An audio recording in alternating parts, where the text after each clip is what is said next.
다시 저희는 레위기서 23장으로 돌아올 거예요. 네. 보시면 이 절기에서 계속 반복되는 단어가 안식일이에요, 결국에. 음, 그러니까는 이 절기라는 것도 또 다른 안식일을 설명하고 있는 거예요. 그러니 제가 전 시간에 말씀드린 것처럼 이거는 이 날이 뭐 어떻게 막 이거보다는 이거를 통해서 하나가 되라고 하는 거예요. 그리고 거기에서 구속의 그 계획을 바라볼 수 있게 하는 게 하나님의 뜻이에요. 그러니까 이거를 내가 얼마나 완벽하게 지켜서 내가 더 너보다 나은 사람이야를 증명하려고 하는 게 아니라는 겁니다. 그래서 말씀드렸듯이 안식한다라는 거는 하나님한테 온전히 드리는 거예요. 그래서 일곱째 날, 아니, 일곱째 달, 그 첫날에 갑자기 사람들이 다 쉬는 거예요. 응. 일곱째 달 첫날에. 그러면 일곱째 달이라는 거는 인식이 있는 거예요. 근데 차이점은 뭐냐면 6월절은 첫째 해부터 안식일이 두 번 지나고 쉬는 거잖아요. 근데 일곱째 달은 시작하자마자 쉬는 거예요. 그럼 이 사람들은 뭘 하고 있는 거예요? 일곱째 달을 기다리고 있는 사람들이에요. 첫날을 쉰다라는 것에서 우리 묵상할 수 있는 건 이 사람들은 일곱째 달을 기다리고 있고, 나팔절의 목적 자체도 뭐예요? 대속죄의 일을 알리는 거예요. 그래서 첫 번째 절기가 뭐였냐면 6월절, 무교절, 소실절 이렇게 있고, 마지막 일곱째 달이 뭐였냐면 나팔절, 그 다음에 대속죄일, 그 다음에 초막절이잖아요. 근데 제가 그때 어떻게 설명해 드렸냐면 6월절은 첫째 달, 여기 나팔절 일곱째 달인데 6월절은 1일이라고 하는 개념이 없어요. 기념하지 않아요. 근데 어느 날을 기념을 했어요? 라고 하잖아요. 6월절을 기념을 하는데 6월절 양이 준비된 때가 언제였어요? 10일에 준비하죠, 10일. 네. 근데 보시면 나팔절은 1일을 기념을 하는데 대속죄일을 준비해요. 대속죄일이 며칠이에요? 일곱째 달 10일이죠. 그래서 여기는 양이 준비되는 것처럼 대속죄일에도 준비가 되는 거예요. 그리고 완성이 어떻게 이루어져요? 14부터 시작되는 이 무교절에서 완성이 이루어지잖아요. 똑같이 초막절도 며칠이에요? 15일이잖아요. 그래서 우리가 제일 처음 이 절기를 공부할 때 요렇게랑 요렇게가 한 세트고, 그리고 그 가운데를 오순절이라고 하는 거가 딱 있습니다. 라고 했던 거 공부했었지 않습니까? 그러면서 확실하게 된 건 뭐예요? 아, 10일에 양이 준비된 것처럼 대속죄일에도 우리를 준비하시는 거구나.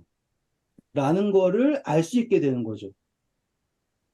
그래서 우리가 지난 시간에 대속죄일을 따로 공부했잖아요. 그리고 대속죄일에 염소 두 마리를 해가지고는 하나님을 위한 염소, 아사세를 위한 염소 하고서는 그게 제비 뽑기 해가지고 확정이 딱 되잖아요. 그때 하나님의 백성이 준비가 되는 거예요. 그렇죠. 그러면 계시록에서 신부가 어떻게 됐다고 표현 나왔어요? 안장했다고. 준비됐다고 하잖아요. 음. 가서 볼게요. 계시록 어디 있냐? 깨끗하고 옷을 차려입은 것을 그녀에게 허락되었도다. 19장이네요. 7절만 볼까요? 우리가 즐거워하고 크게 기뻐하여 그에게 영광을 돌리세. 어린 양의 혼인계약이 이르렀고 그의 아내가 자신을 준비하였으므로. 네, 그래서 예비된 거예요. 그러니 이 예비라고 하는 것이 중요하겠죠. 그리고 예비되고 나서 함께 거하는 거잖아요. 음. 그리고 그 과정 자체가 다 안식이라고 하는 단어로 이렇게 연결되는 거예요. 여기서 예비된 거, 여기서 예비된 거. 아시겠죠? 그래서 여기서 성취, 여기서 성취. 이해하실 수 있겠습니까? 네. 네. 그러면 된 거예요. 자, 그러면 다시 23장 오셔서 읽어볼게요, 이제.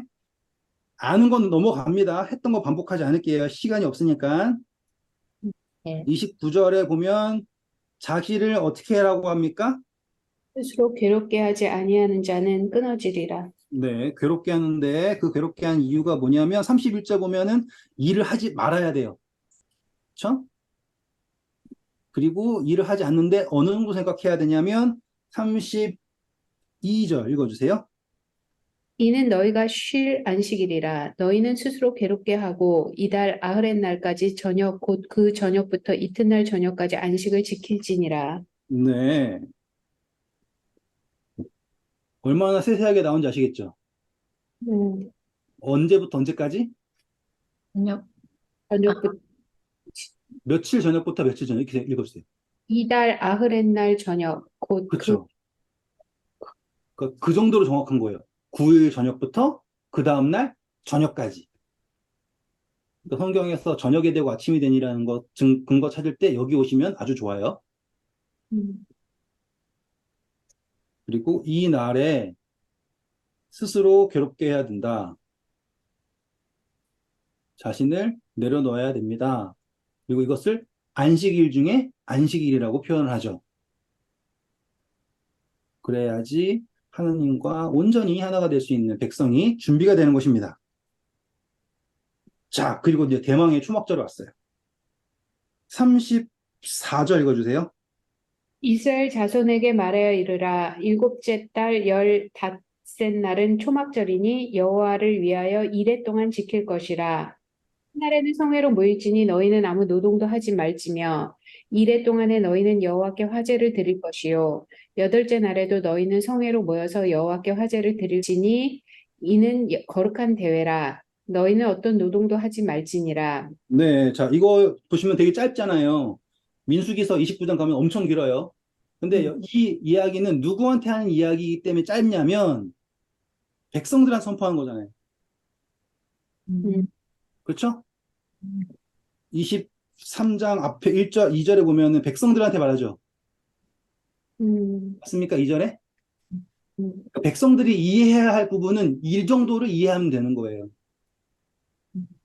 근데 민수기서 가서는 이제 막 첫째 날부터 막 해서 쫙 가는 이야기가 나오겠죠.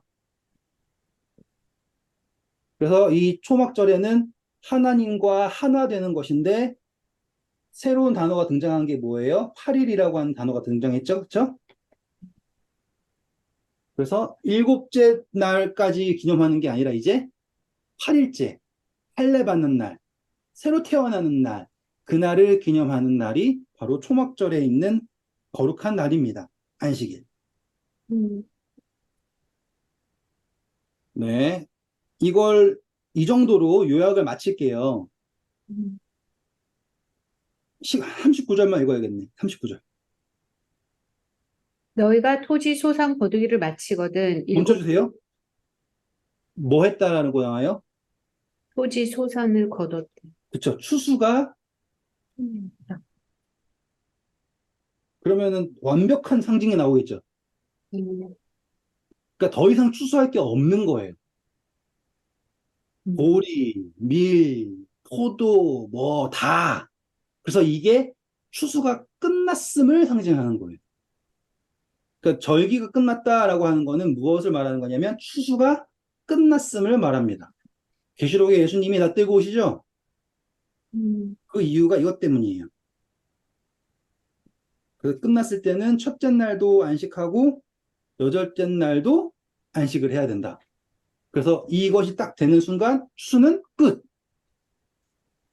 가라지는 언제까지 남겨드렸어요? 추수할 때까지. 그렇죠. 추수가 끝날 때까지 가라지를 남겨둬라. 묵상이 가능하죠, 이제. 음. 그래서 기뻐할 때 어떻게 기뻐하냐도 묵상할 수 있습니다. 40절. 첫날에는 너희가 아름다운 나무 실과와 종려나무 가지와 무성한 나무 가지와 신의 버들을 취하여 너희의 여호와 하나님 앞에서 이레 동안 즐거워할 것이라. 네, 재밌죠. 그래서 예수님께서 예루살렘 입성하실 때 종려나무까지 들고 하는 게 이런 느낌이에요. 음, 대신 이 사람들은 다 어디 있어야 됩니까? 초막에 있어야지 됩니다. 그래서 초막에 있다가 이제 다시 돌아가는 거예요. 다시 거듭나는 거랑 같습니다. 명절 정리가 되었습니다. 자세한 건 다음에 또 해드릴게요. 뭐 자세한 게 더 있을까 싶을 만큼 했으니까 안 해도 될지 모르지만 더 있을 수 있으니까 다음에 또 해드릴게요. 24장입니다. 24장은요, 아주 간단해요. 아주 간단합니다. 그런데 또 들어가면 더 어려워질 수 있지만 간단하다고 생각하고 읽어볼게요. 2절 볼게요. 이스라엘 자손에게 명령하여 불을 켜기 위하여 감람을 찌어낸 순결한 기름을 네개로 가져오게 하여 계속해서 등잔불을 켜둘지며. 네. 자, 여기서 이거를 간단하게 하면, 아, 올리브 오일은 쪄서 나오는 거구나. 나왔어요. 그쵸? 그런데 신기하게도 계시록에 이야기가 나오죠. 계시록에 올리브 나오죠. 숨준, 몰라요?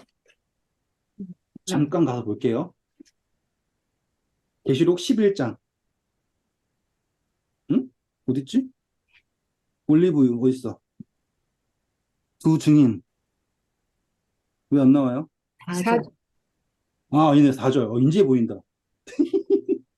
4절 읽어주세요. 그들은 이 땅의 주 앞에 서 있는 두 감람나무와 두 촛대니. 네. 이거를 증인이라고 표현한단 말이에요.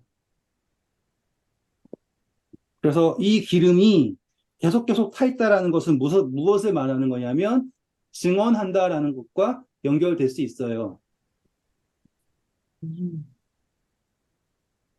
그래서 이것이 계속 될 수 있도록 하는 게 아론의 직무입니다. 그래서 3절 보시면 아론이 계속 관리를 하죠. 촛대를 불이 안 꺼지게. 예. 이거를 증언이고요. 불이 안 꺼지게 지킨다. 계시록에 예수님이 1장에 어떻게 등장해요? 7촛대 사이를 왔다 갔다 하시죠. 그게 바로 그 촛대에 있는 기름 불이 안 꺼지도록 지키시는 것을 말하는 거예요. 그거를 사역이죠. 그러니까 간단하지만 이렇게 적용할 수 있게 되는 겁니다.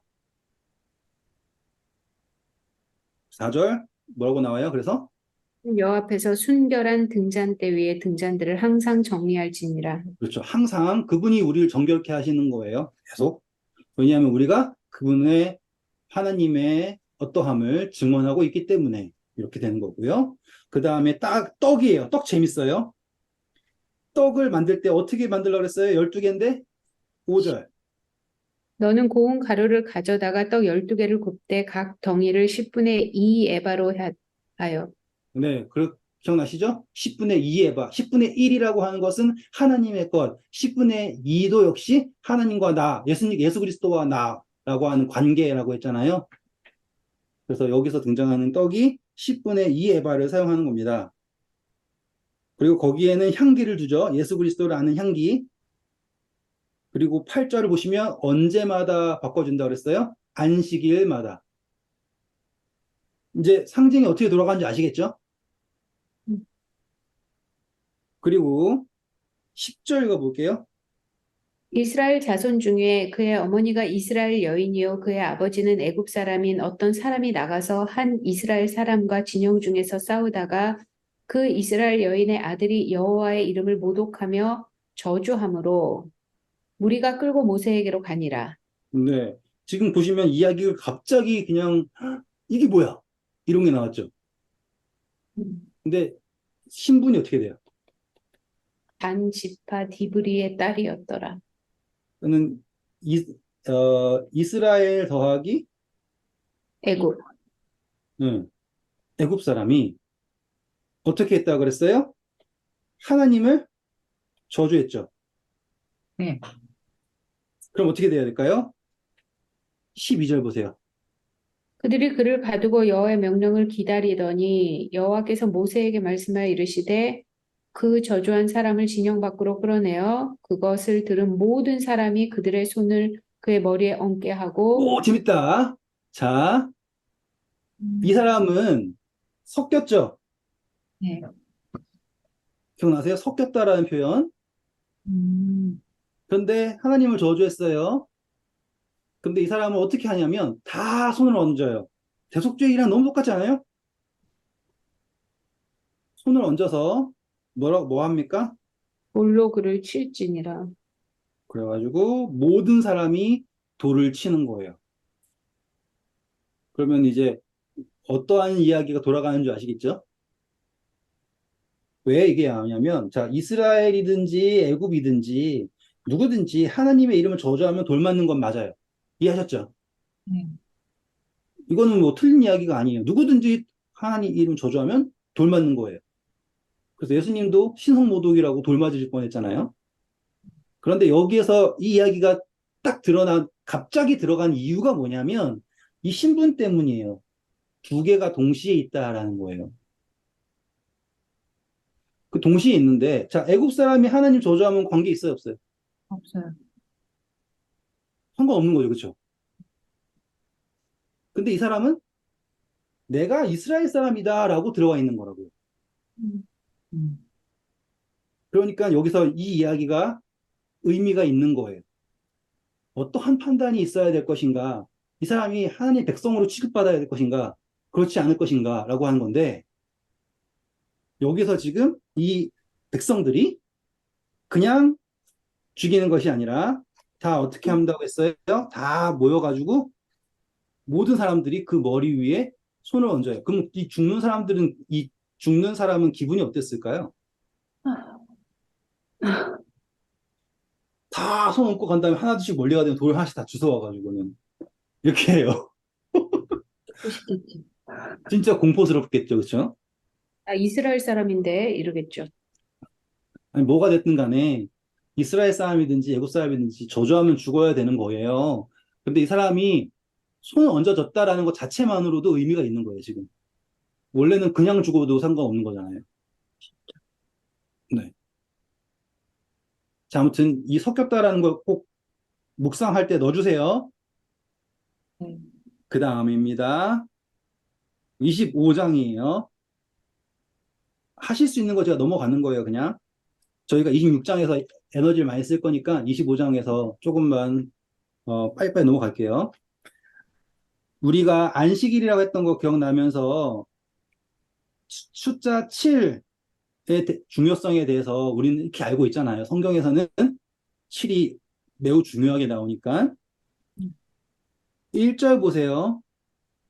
여호와께서 시내 산에서 모세에게 말씀하여 이르시되 그렇죠. 그럼 장소 자체가 아직 시내산을 떠난 적이 없어요.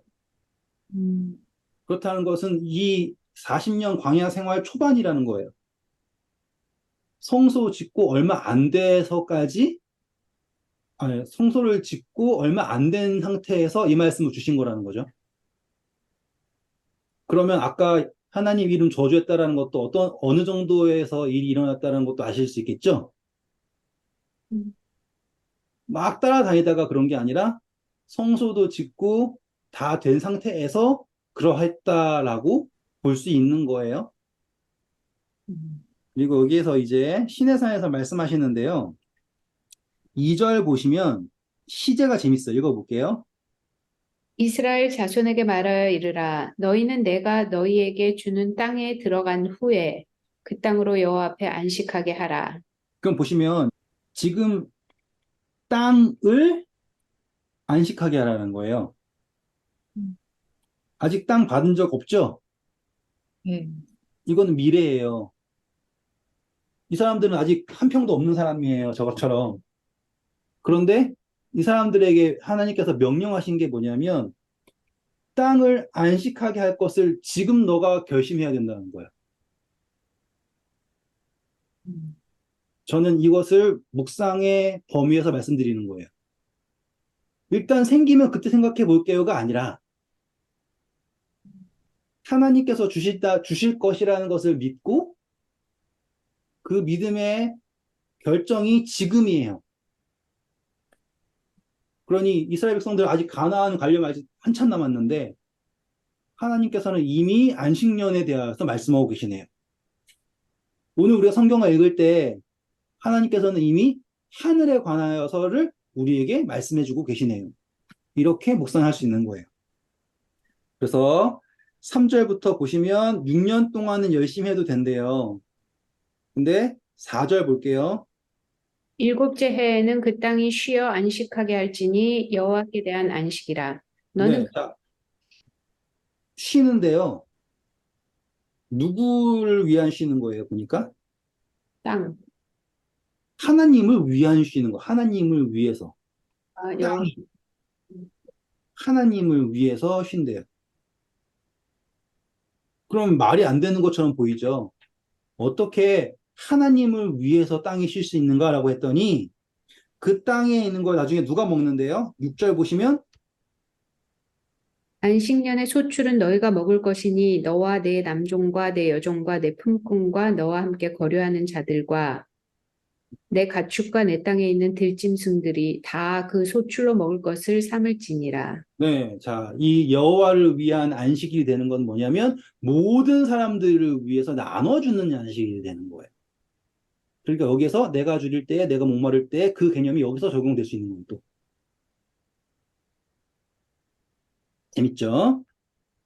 자, 그리고 이제 안식년이 7번 더 나타나면 어떻게 되는가라고 하는 게 희년이라 그래요. 희년.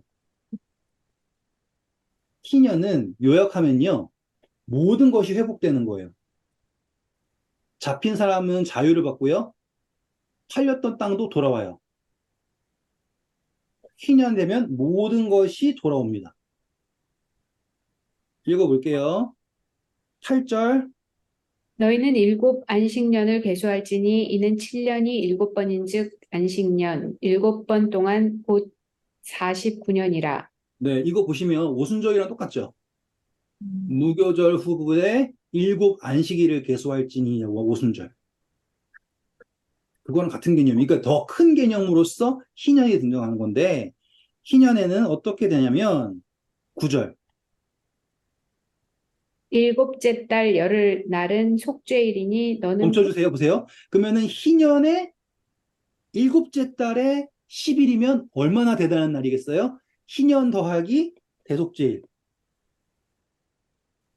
엄청난 날이죠. 그러니까 지금 우리가 예수님의 재림을 어떻게 바라보는 거냐면, 희년 더하기 대속죄일로 바라보는 거예요. 계속 읽어볼게요. 너는 뿔나팔 소리를 내되 전국에서 뿔나팔을 크게 불지며 네, 그러니까 나팔절, 뭐, 뭐 이런 것들 다 연결되는 게 이런 거예요. 다음, 너희는 50년째 해를 거룩하게 하여 그 땅에 있는 모든 주민을 위하여 자유를 공포하라. 음, 묶인 자에게 자유를, 이런 거, 예수님의 그 이야기. 음. 다음, 해는 너희에게 희년이니 너희는 각각 자기의 소유지로 돌아가며 각각 자기의 가족에게로 돌아갈지며 저 회복되는 거예요. 나한테 넘어갈게요, 이제. 13절도 보면 돌아가라 그러죠? 예, 14절 보면은 뭐 하지 말라 그래요? 속이지 말라. 킹제임스 보면은 압제하지 말라라고 얘기를 해요. 그리고 17절도 볼게요. 너희 각 사람은 자기 이웃을 속이지 말고 내 여호와 하나님을 경외하라. 나는 너희의 하나님 여호와니라. 네, 킹제임스 보면은 압제하지 말라라고 나와요. 이 말은 뭐냐면 다시 다 회복해야 되는데요. 내 거라고 가지고 있으면 안 된다라는 거예요. 음, 자, 예수님께서 우리에게 말씀하시는 것은 지금 희년이에요. 종되었어도요, 자유를 얻고요. 팔렸어도 다시 되찾을 수 있고요. 음. 이 모든 것은 때가 되면 이루어지는 거예요. 새로운 개념이 나왔어요, 이제. 이제 왜 중요한지 설명해 드릴게요, 이제. 지금 제가요, 물건을 사요. 보증으로 해가지고는 받았어요. 뭐 혹은 저 사람이 나한테 종이 됐어요. 그때 제 마음속에는 어떠한 개념이 있어야 되냐면 이 희년이라고 하는 개념이 있어야 돼요. 잡힌 사람도 잡은 사람도.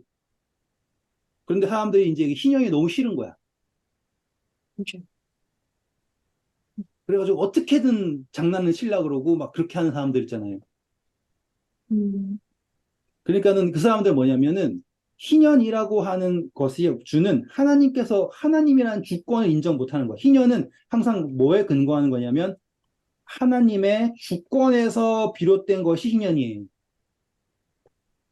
근데 희년을 가지고 장난을 치려는 사람들은 나한테 주권이 있다고 생각하는 사람들이 문제인 거예요. 그러니까 희년을 이용하는 건 좋지만 음.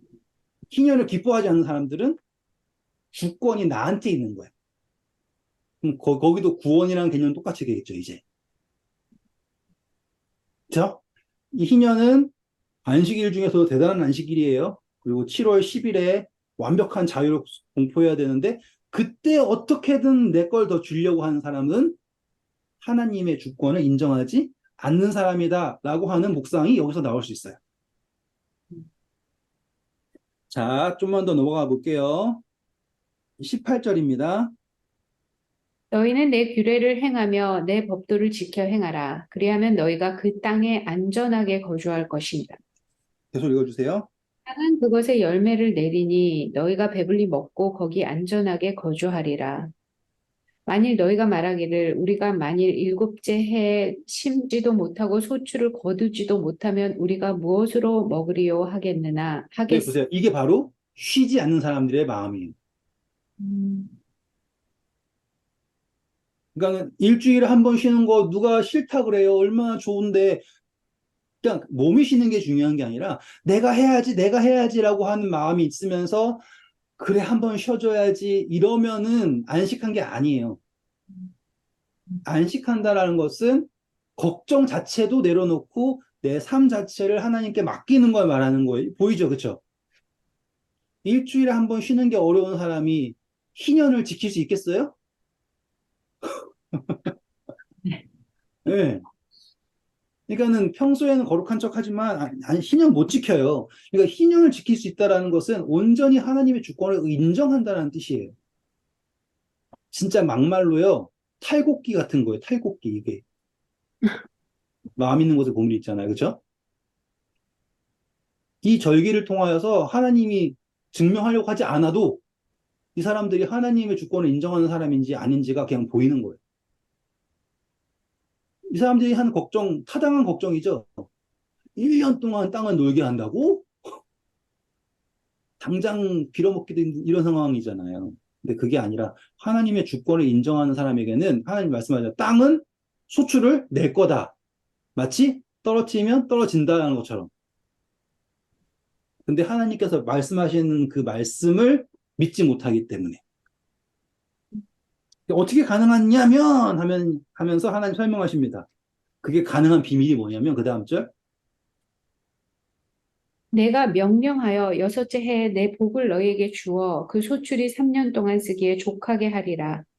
너희가 여덟째 해에는 파종하려니와 묵은 소출을 먹을 것이며 아홉째 해에 그 땅에 소출이 들어오기까지 너희는 묵은 것을 먹으리라.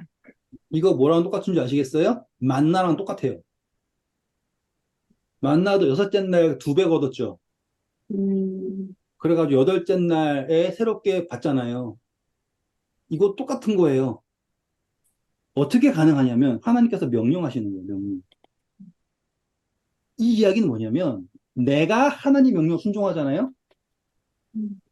그러면은 나의 사업도 땅도 순종한다고요. 내가 하나님 명령 순종하지 않으면서 땅 보고 순종하라 그러면 내가 일하는 사업 보고 순종하라 그러면 사업이 내가 왜? 이렇겠죠. 지도 안 하면서 왜 나보고 말 들으라 그래? 이렇게 되는 거라고요. 근데 하나님께서 이것이 가능하다. 어떻게? 왜냐하면 내가 명령할 거니까. 명령이라는 건 뭐예요? 하나님께서 명하시니 창조가 되었죠. 창조는 뭐였어요? 생명이었죠. 그렇다는 거는 그전에는 내가 땅 파서 먹고 사는 거 생각했는데 내가 사는 것이 하나님께서 창조하시는 생명의 삶이라는 게 나타나는 게 바로 안식년이에요. 안식일, 명절, 안식년, 희년. 팔굽기 같은 거예요. 딱 이것만 지나가면 누가 하나님 사랑하고 하나님을 따르고 그냥 저절로 나와요. 자, 23절 보세요. 토지를 영구히 팔지 말 것은 네, 보세요. 땅은 하나님이 말씀하신 게 절대로 팔 수 없는 거다, 이거는. 왜냐하면 누구 소유니까? 하나님 소유니까. 근데 영원히 내 거라고 생각하는 거는 그 사람은 어디 속한 사람이에요? 땅. 아시겠죠, 이제? 하나님이 땅은 팔 수 없다, 영원히 팔 수 없는 거다라고 말씀하시는 이유가 그 이유가 어떤 의도냐를 아셔야지 되는 게 이건 다 내 거니까 너네가 마음대로 할 수 없어가 아니라 너는 땅에 속한 것이 아니다라는 거를 인정해라라는 거예요. 나그네로 있어야 되는 거예요. 그래서 땅을 모른다, 희년에는 된다. 그 이야기가 나온 게 어디에 나온 이야기였어요? 룻기죠, 룻기. 룻기. 그래서 땅을 물러줄 사람이 필요했는데 이방 여자였잖아요. 대신 누가 등장했어요? 보아스가 등장했죠. 그러니까 우리가 완전히 희망이 없는 상황이 될 수 있지만 하나님께서 탁 예수 그리스도를 통하여서 탁 이런 이야기가 등장을 하는 거예요. 그래서 희년 너무너무 멋있죠? 넘어갈게요. 35절부터 38절까지 보세요. 내 형제가 가난하게 되어 빈손으로 내 곁에 있거든 너는 그를 도와 거류민이나 동거인처럼 너와 함께 생활하게 하되 너는 그에게 이자를 받지 말고 내 하나님을 경외하여 내 형제로 너와 함께 생활하게 할 것인즉 너는 그에게 이자를 위하여 돈을 구워주지 말고 이익을 위하여 내 양식을 구워주지 말라. 나는 너희의 하나님이 되며 또 가나안 땅을 너희에게 주려고 애굽 땅에서 너희를 인도하여 낸 너희의 하나님 여호와니라. 네, 자, 은혜라고 하는 것에 이자가 없다. 여기서 형제가 나왔습니다. 그러면 묵상 가능하시겠죠, 이제? 음. 딱 단어의 의미들을 탁탁 하면은 묵상이 저절로 되는 거예요. 그리고 노예도 돼도 언제까지 노예예요? 40절 보시면 희년. 왜 노예가 영구히 될 수 없냐면 너네가 노예였잖니.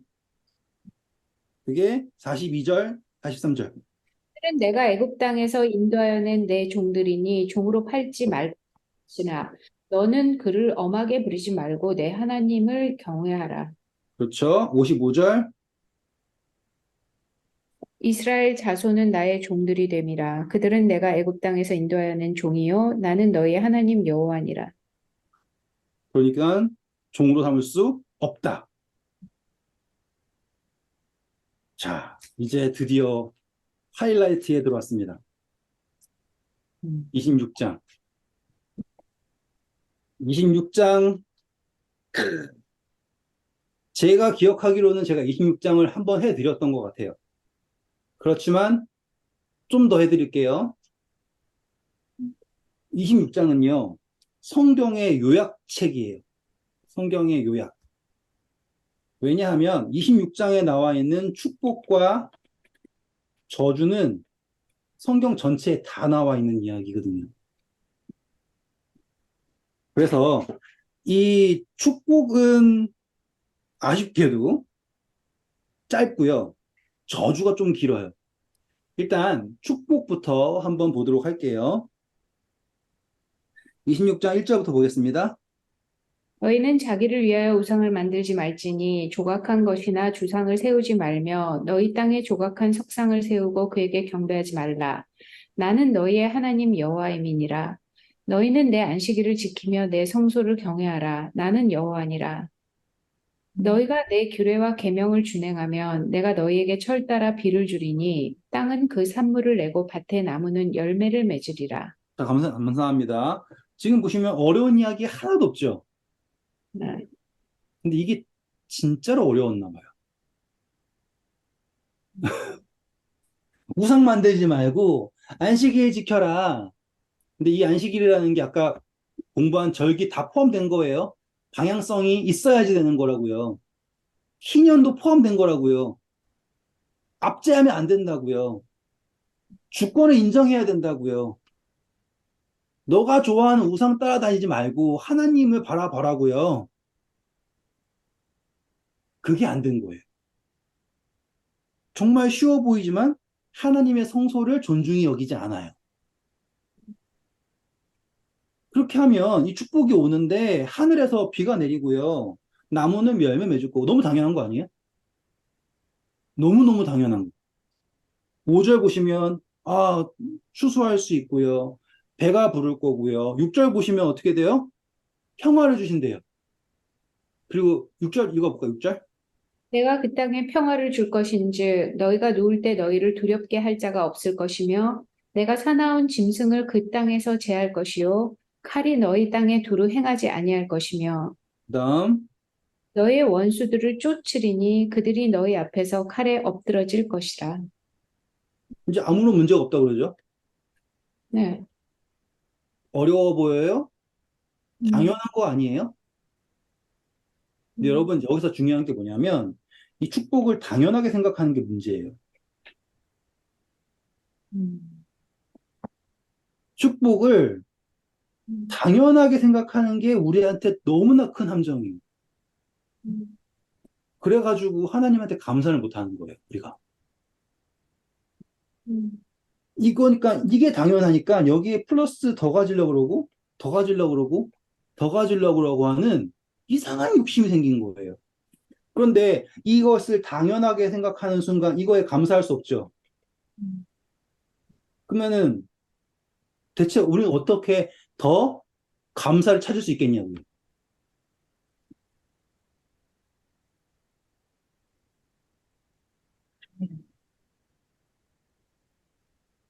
하나님이 함께 하실 수가 없는 상태가 돼버리는 거예요. 당연하게 생각하는 순간. 근데 이게 당연하지 않다라고 깨닫는 게 뭐냐면 너희 다섯이 100명을 쫓고 너희 원수가 다 도망치고 있잖아. 이거 이야기 나오죠. 이게 왜 그 다음에 나오냐면 뭐 열매 수확할 수 있고 비 내리고 이거는 당연한 거잖아요. 우리가 생각할 때. 안 되는 게 있는 게 뭐냐면 원수로부터의 압박이에요. 지금 삶에서 막 뭔가 꼬이고 막 이상하게 될 수 있잖아요. 그렇죠? 이건 오해하시면 안 되니까 제가 그냥 일단은 들어보시고 제가 또 설명해 드릴게요. 오해하면 안 되니까. 제가 오해하지 말라고 한 이야기는 우리한테 안 좋은 일이 생기면 우리가 저주받았습니다라고 얘기하는 게 아니에요. 아시겠죠? 지금 제가 말씀드리고 싶은 거는 내가 당연하다고 생각하는 것들에 감사할 수 없습니다. 그런데 주변에서 일어나고 있는 내가 감당할 수 없는 것들에 대하여서 어떻게 반응하냐를 거를 설명하고 싶어서 이 이야기를 하는 거예요. 그럼 생각해 볼게요. 예를 들어서 저가 여기서 지금 공부를 하고 있어요. 공부를 하고 있는데 제 생각에는 제가 먹고 사는 거를 어떻게 해야 될지 감각 자체가 없어요. 저는 그쪽으로 감각 자체가 없어요. 그러면 저는 살 수 있을까요? 못 살까요? 막 이렇게 생각할 수 있잖아요. 나이가 40이 됐는데 그렇게 내가 살겠니? 이 생각이 들 수 있잖아요. 근데 신기하게 제가 좀 살고 있잖아요. 여기까지 따라오셨죠? 자, 그러면 제가 이제 그 부분을 당연의 범위를 넣었다고 생각해요. 보니까 어떻게 사네. 당연의 범위로 놔요. 그런데 갑자기 어떠한 사람이 나타나가지고는 저를 막 핍박을 해요. 핍박을 하면서 뭐 김준식이라는 사람은 사기꾼이다. 뭐 남의 돈을 해가지고는 하나님 일하는 척하면서 이상한 짓 한다. 막 이래봐요. 그러면 저는 그걸 어떻게 받아들이게 되냐면 야, 이씨, 잠시만요. 말이 잘못 나왔어요. 이씨 하면 안 되죠? 이걸로 받아들이겠죠, 이걸로. 그쵸?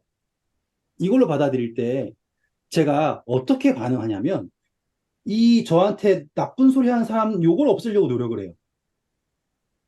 음, 그런데 알고 보니까 이걸 없애려고 노력하는 게 문제가 아니라 이거를 감사할 줄 모르는 거를 깨달아야 되는데 음, 이것만 없애려고 노력한다고요. 설명 이해하셨어요? 우리가 어떠한 문제가 생겼을 때요. 제일 먼저 돌아봐야 될 것은 나에게 이미 주신 감사를 깨달을 수 있는 거를 먼저 해야 되는 거예요. 근데 나에게 이미 주신 감사에 대하여서 당연하다 생각해버리고 나한테 나타난 이상한 것을 쌓으려고 노력하잖아요. 그러면 절대로 이길 수가 없어요. 하지만 나에게 이미 주신 감사에 감사하잖아요. 그러면 그 다음 이야기가 나온 게 뭐예요? 너희 하나가 다섯을 쫓아내고 너희 몇 명이 너희 중 100명이 10,000명을 도망가게 하리라 라고 하는 이야기가 그 다음에 붙는 거야. 내가 남들을 막 쫓아내고 이기고 승승장구하는 게 당연한 게 아니라 나에게 누가 오는 거가요. 사라지게 되는 건 나에게 이미 주어진 감사를 감사할 수 있게 되었을 때 가능한 거예요. 이해하셨죠? 축복받으면 다 쫓아낸다가 아니라. 그게 왜 중요하냐면 그 다음 볼게요. 이제 9절. 내가 너희를 돌보아 너희를 번성하게 하고 너희를 창대하게 할 것이라. 내가 너희와 함께한 내 언약을 이행하리라. 네. 왜냐하면 내가 5시 여러 명 쫓아내는 게 내가 힘 세서 쫓아내는 게 아니라 하나님이 쫓아내시는 것을 목도하는 거예요. 증언할 수 있게 되는 거예요. 재밌다. 그냥 읽으면 내가 5명의 힘이 세가지고 여러 명 쫓아내는 하잖아요. 근데 지금 보니까 하나님께서 나를 위하여서 일하시는 것을 깨달을 수 있게 되는 거예요. 언제 내가 당연하다고 생각하는 것에서 하나님의 감사를 깨닫게 되면 나에게 일어나는 이상한 것들이 사라지는 것 역시 내 힘으로 사라지게 한 것이 아니라 하나님께서 일하신다라는 것을 깨달을 수 있는 사람이 된다라는 걸 여기서 말하고 있는 거예요. 미묘한 차이지만 엄청난 차이예요. 왜냐하면 우리가 하나님 말씀 따라도 우리의 삶 속에는 이상한 일이 생길 수 있잖아요.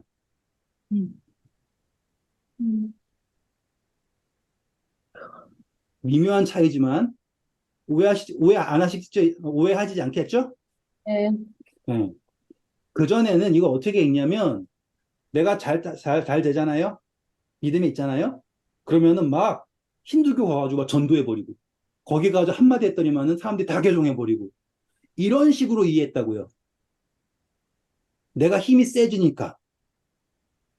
근데 지금 제가 한 것은 내가 내 사소한 것에서도 하나님의 감사를 깨달으면 나한테 핍박이 와도 그 핍박에서 하나님께서 나를 구원하시는 것을 바라보고 감사할 수 있게 됩니다라는 거예요. 다윗이 잘 살았어요, 못 살았어요 하잖아요. 다윗은 잘 살았지만 핍박이 계속되었죠. 그러면 다윗은 축복받은 사람이에요, 저주받은 사람이에요 라고 하면 그의 삶에서 고통의 정도를 따진다면 저주받은 사람이죠. 하지만 그렇지 않잖아요. 왜냐하면 시편 기자의 이야기를 다 보면 그가 감사하고 있잖아요. 그게 바로 이 축복이라는 이야기예요. 결국에는 다윗이 다 이겨냈잖아요. 그때 내가 축복받아서 이겨냈다 그랬어요? 아니면 하나님께서 하셨다고 했어요? 라고 하면 이게 이해가 되게 되는 거예요. 근데 많은 분들이 이거 오해해가지고는 예수 믿으면 복 받아가지고는 그냥 밑도 끝도 없이 잘 나간다, 다 이긴다, 막 귀신 나가라고 귀신 나가고 막 그렇게 된다, 이렇게 생각하는데 그 개념이 아니라는 거예요. 하나님을 깨닫게 된다라는 거예요. 잘 나가든지 넘어지든지 하나님을 깨닫는 삶을 축복된 삶이라고 표현하는 거고요. 하나님께서 우리를 돌보신다라는 걸 깨닫는 거예요. 자, 11절. 내가 내 성막을 너희 중에 세우리니 내 마음이 너희를 싫어하지 않을 것이며 나는 너희 중에 행하여 너희의 하나님이 되고 너희는 내 백성이 될 것이니라. 이것 때문에 우리가 하나님을 따르는 거예요. 내가 여기서 소출을 많이 받아가지고 부자가 됐네, 안 됐네가 아니라 내가 하나님의 백성이 된다라는 것. 자, 이제 14절부터는 저주를 받는 거예요. 그러나 너희가 내게 청종하지 아니하여 이 모든 명령을 준행하지 아니하며 내 규례를 멸시하며 마음에 내 법도를 싫어하여 내 모든 계명을 준행하지 아니하며 내 언약을 배반할진대 내가 이같이 행하리니 곧 내가 너희에게 놀라운 재앙을 내려 폐병과 열병으로 눈이 어둡고 생명이 쇠약하게 될 것이요 너희가 파종한 것은 헛되리니 너희의 대적이 그것을 먹을 것이며 네, 여기다가 그냥 적어 놓으시면 돼요. 사사기에서 보면은 아시죠? 사사기의 6장에 보면 누구 이야기 나와요? 읽어볼까요? 6장 3절부터 6절 보면 숨어가지고 하잖아요. 진을 치고 가사에 이르도록 토지 소산을 멸하여 이스라엘 가운데서 먹을 것을 남겨두지 아니하며 양이나 소나 나귀도 남기지 아니하리니 이는 그들이 그들의 짐승과 장막을 가지고 올라와 메뚜기 떼같이 많이 들어오니 그 사람과 낙타가 무소함이라 그들이 그 땅에 들어와 멸하려 하니 이스라엘이 미디안으로 말미암아 궁핍함이 심한지라 이에 네. 이 여호와께 똑같은, 똑같은 표현이 어디에도 나올까요? 계시록에도 나오겠죠? 메뚜기 떼처럼 나온다. 이런 표현이요. 어떤 이야기를 말하고 있냐면, 하나님의 말씀을 의지하고 있지 않은 상태에서 이방의 세력에 뺏기는 장면이 항상 등장할 때 메뚜기 떼처럼이라고 표현이 나와요. 그러니 지금 레위기서 26장에 이미 사사기 시대의 이야기를 예언해 놓은 거잖아요. 성취가 되었죠? 자, 18절 보시면 이제 또 죄를 범해가지고 7배나 더 벌 받는다 그랬어요. 19절 보시면 어떤 일이 생긴대요? 너희의 세력으로 말미암은 교만을 꺾고 너희의 하늘을 철과 같게 하며 너희 땅을 놋과 같게 하리니 그럼 뭐예요? 가뭄이 든다라는 거죠? 저는 옆에다가 열왕기상 17장 1절 적어놨어요. 엘리야 이야기. 내 말이 없으면 비가 내리지 않는다. 21절 보시면 다시 또 7배죠? 네, 네, 네, 22절 보면 어떤 일이 생긴대요? 짐승들이 생기죠, 짐승들. 네. 전 옆에다가 열왕기하 17장 25절 적어놨어요. 읽어볼까요?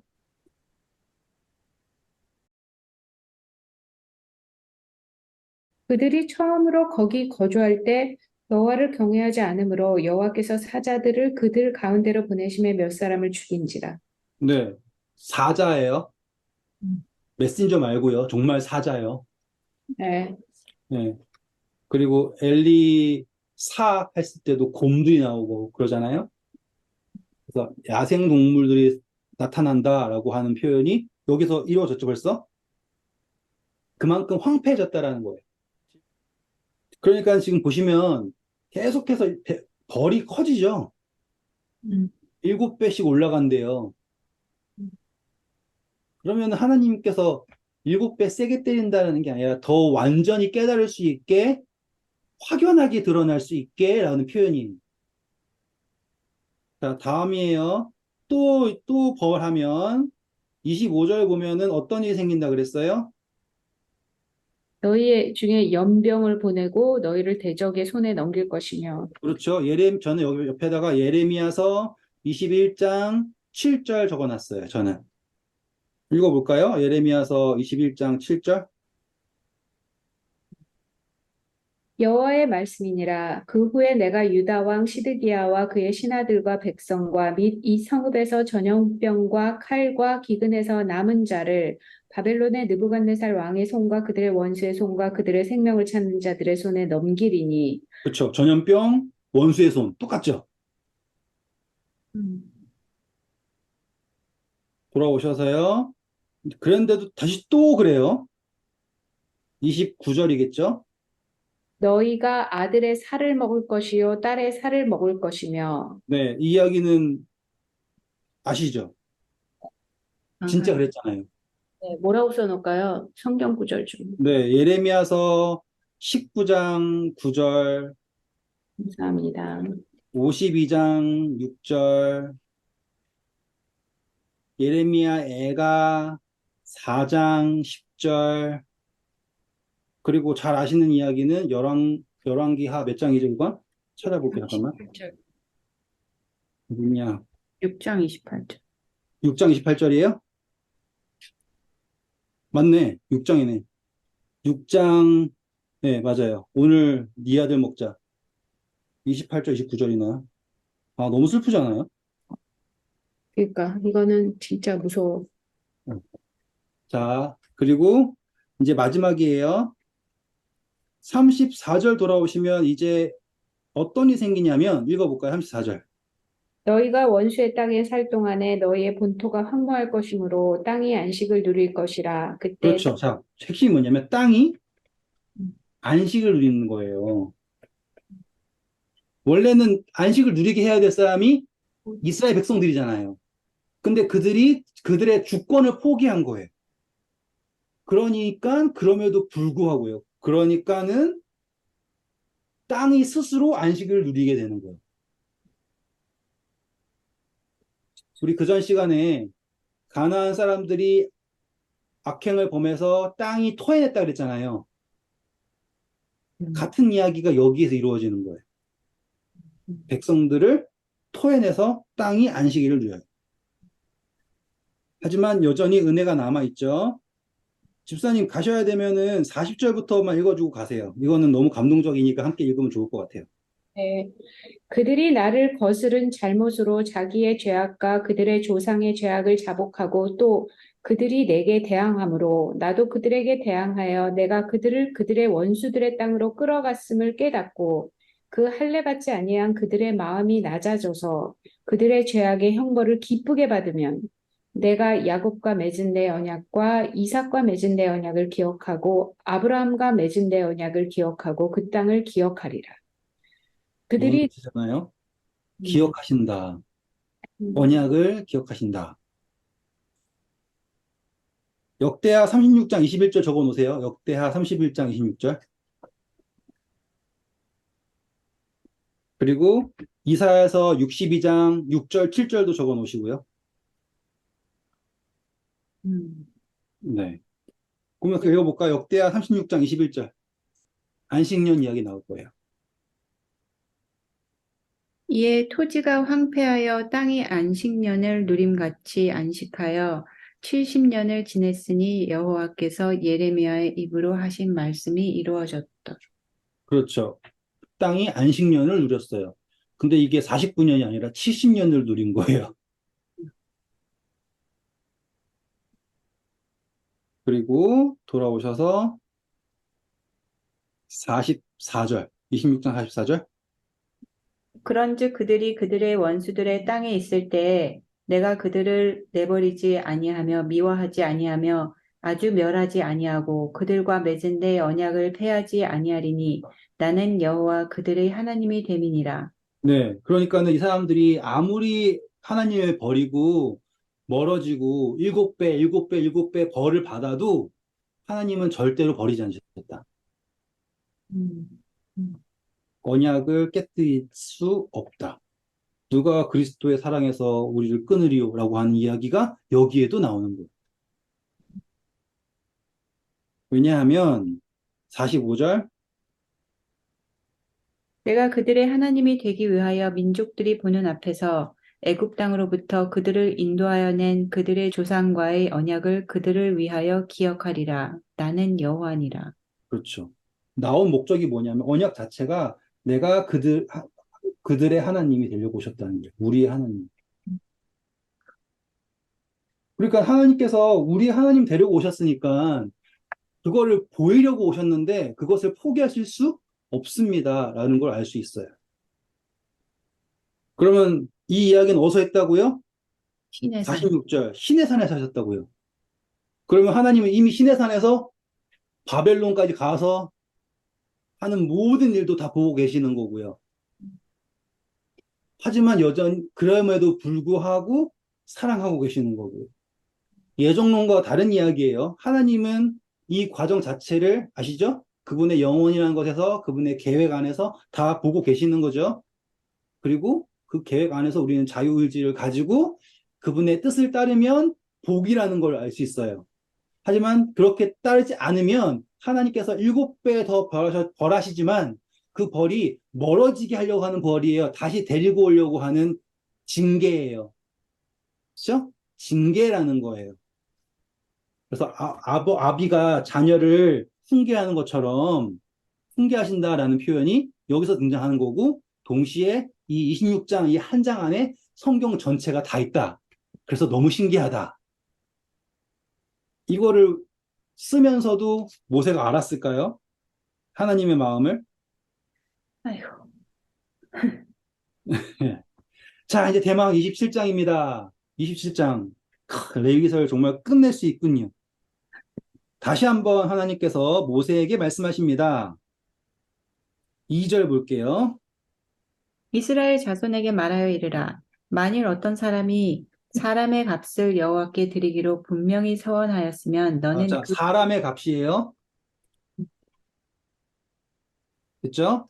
남자는 얼마? 50. 여자는 얼마요? 30, 4절에? 30, 네. 그래서 예수님이 은 30. 몇 세겔에? 30세겔.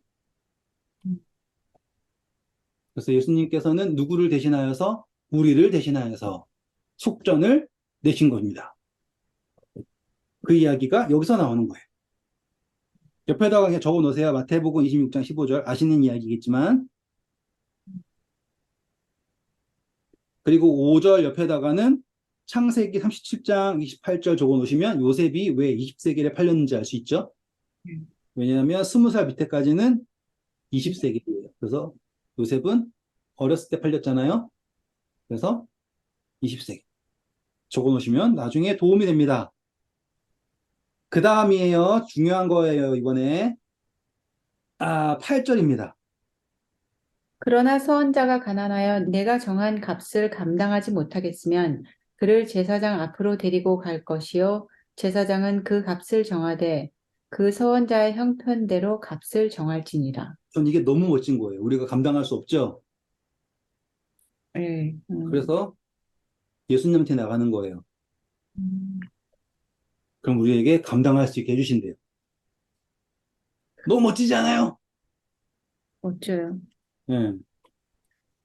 예수 그리스도 앞에 나아감. 자, 그 다음에 나온 것은 모든 것은 다 거룩하게 됩니다. 하나님께 드리면. 10절. 그것을 변경하여 우열간 바꾸지 못할 것이요 또 가축으로 가축을 바꾸면 둘 다 거룩할 것이며. 지금 뭐냐면 자기가 이득을 보려고 계속 그거를 뭐 특히 할 이유가 없는 거예요. 음, 음. 11절, 12절. 부정하여 여호와께 예물로 드리지 못할 가축이면 그 가축을 제사장 앞으로 끌어갈 것이요 제사장은 우열간의 값을 정할지니 그 값이 제사장의 정한 대로 될 것이며. 자, 이제 드릴 수 없는 건데 제사장이 정한 대로. 전 그게 좋아요. 음, 음. 그리고 5분의 1은 다 아시죠? 네. 네, 공부했었으니까. 또 중요한 거는 뭐예요? 14절. 좋든지 나쁘든 상관없어요. 중요한 거는 누가 정한 대로? 제사장이 정한 대로. 음, 그리고서는 희년에 관해서 하는 거예요. 희년에 제발 이거 어떻게 할지 저렇게 할지 머리 쓰지 말아라. 하나님의 주권을 인정해 줘라. 라고 하는 이야기가 쭉 나오는 거예요. 24절 읽어볼게요. 그가 판 밭은 희년에 그 판 사람 곧 그 땅의 원주인에게로 돌아갈지니라. 네. 그래서 우리가 방금 전에는 내 거라고 생각했잖아요. 근데 주인이 누굴까요? 라고 하면 하나님이잖아요. 근데 우리가 주인이 땅이잖아요. 그리고 너는 흙이니? 흙으로 돌아갈 거고요. 희년에.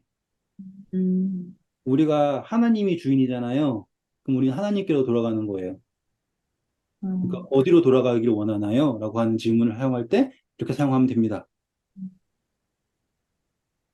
재밌는 겁니다, 이제. 28절. 어떤 사람이 자기 소유 중에서 오직 여호와께 온전히 바친 모든 것은 사람이든지 가축이든지 기업에 바치든지 팔지도 못하고 무르지도 못하나니 바친 것은 다 여호와께 지극히 거룩하며. 근데 이거 정말 정말 멋진 말이잖아요. 바친 거는 물을 수도 없어요. 이거 하나님 거 된 거예요. 그러니까 희년돼도 돌아오거나 그런 거 없어요. 하나님 거에 바쳤으니까. 하나님께 바친 것은. 응, 응. 근데 고르반 들어보셨어요? 고르반? 예. 하나님께 바쳐졌다 해가지고는 원래는 자기의 소유로 부모를 해야 되잖아요. 음, 근데 하나님께 바쳐졌다라고 하면서 지금 당장 드리는 게 아니라 나중에 드릴 거다 이런 식으로 한 거야. 진짜 치사하죠. 진짜. 그러니까는 하나님의 소유를 인정하는 개념이 아니라 이거를 법을 이용해가지고 하는 치사한 방법을 사용하는 것들이 있어요. 그럼 하나님 받아주실 수가 없겠죠? 예. 그래서 29절, 온전히 바쳐진 그 사람은 다시 무르지 못하나니 반드시 죽일지니라. 네. 이건 뭐예요? 온전히 바쳐진 사람이잖아요. 온전히 바쳐진 사람. 근데 하나님한테 바쳐졌는데 다시 나올 수는 없겠죠? 이런 식으로 묵상하실 수 있겠죠? 이제 30절. 와, 진짜 끝나네요. 그리고 그 땅의 10분의 1, 곧 그 땅의 곡식이나 나무의 열매는 그 10분의 1은 여호와의 것이니 여호와의 성물이라. 자, 그러면은 이거는 뭐예요? 소유가 나오자마자 하나님의 것인데, 물을 거면은 다시 5분의 1이에요. 5분의 1 이해하셨으니까 설명 안 해요. 근데 재밌는 거는 그 다음이에요. 32절. 모든 소나 양의 11조는 목자의 지팡이 아래로 통과하는 것의 열 번째의 것마다 여호와의 성물이 되리라. 그 우열을 가리거나 바꾸거나 하지 말라. 바꾸면 둘 다 거룩하리니 무르지 못하리라. 네. 그러니까 이게 11조는 내가 봐가지고는 10분의 10개 중에서 제일 안 좋은 거가 아니라 그냥 10번째 지나가는 거예요. 그리고 거기에서 만약에 얘랑 바꾸려고 그러면 그 둘 다 줘야 돼요.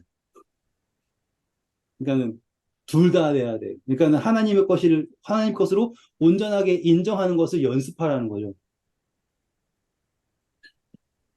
이것들은 주께서 시내산에서 이스라엘 자손을 위하여서 모세에게 명령하신 명령들이다. 그러면은 아직 시내산 떠나기도 전에 레위기서가 완성되었어요.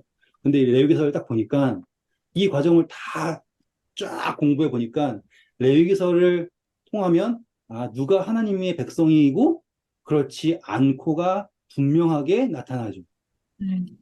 짧게 복습을 하면 제사를 통하여서 확정된 것은 뭐냐면 하나님께서 우리를 용서하시고 구원하시고 그런 것들이 이미 정해져 있다라는 걸 알게 되었어요. 그리고 성소라는 걸 바라보면서 그 성소가 나의 하나님의 보좌, 그 보좌 앞으로 나아갔을 때 내가 어떠한 과정을 통하여서 예수님의 속죄가 어떠함을 통하여서 나에게 구원이 이걸 알게 되잖아요. 그리고 제사장 이야기를 딱 공부하면서 하나님께서 어떻게 제사장을 택하시는지, 구별하시는지 그런 것들을 볼 수 있게 되었고. 그러면서 제사장이 딱 서는 순간부터 거룩이라는 단어에 대해서 구별이라고 하는 거에 대해서 됐잖아요. 그래서 하나님이 우리를 구별하신 것처럼 우리도 하나님을 위해서 구별해야 되는 거를 배우게 되었죠. 그러면서 레위기서가 이야기가 쫙 진행이 되면서 대속죄의 클라이막스 빵 터지고 결국에 내가 하나님과 하나가 되는 것, 그렇지 않은 사람들은 떠나게 되는 것, 돌아가는 거잖아요. 그거에 대해서 다시 한번 오늘 공부한 것처럼 절기 이야기 통해서 안식일이라는 것, 그리고 절기라고 하는 것, 성소라고 하는 것, 그것이 다 맞게 되면 우리는 서로가 서로를 하나님에 대하여서 하나가 된 사람이라는 걸 알 수 있다고요. 어떤 소속인지 알 수 있게 되는데, 목적지가 없는, 성소가 없는, 예수 그리스도가 없는 신앙을 하게 되면 내가 성소가 되어버리니까 서로가 하나가 될 수 없는 상태라는 것도 공부했잖아요. 그렇죠? 그러면서 지금 뭐 희년부터 쫙 보니까 결국에 깨닫는 거 뭐냐? 레위기서를 보면 누가 하나님 백성이 되기를 원하는지 그렇지 않은지가 분명하게 드러나는 거예요. 그리고 하나님께서는 그냥 버려두시는 게 아니라 만약 이 사람들이 뭔 몰라가지고 철이 없어가지고 세상 거 따라가면 계속 벌을 내리시죠. 그 벌은 저주가 아닌 거예요. 그렇죠?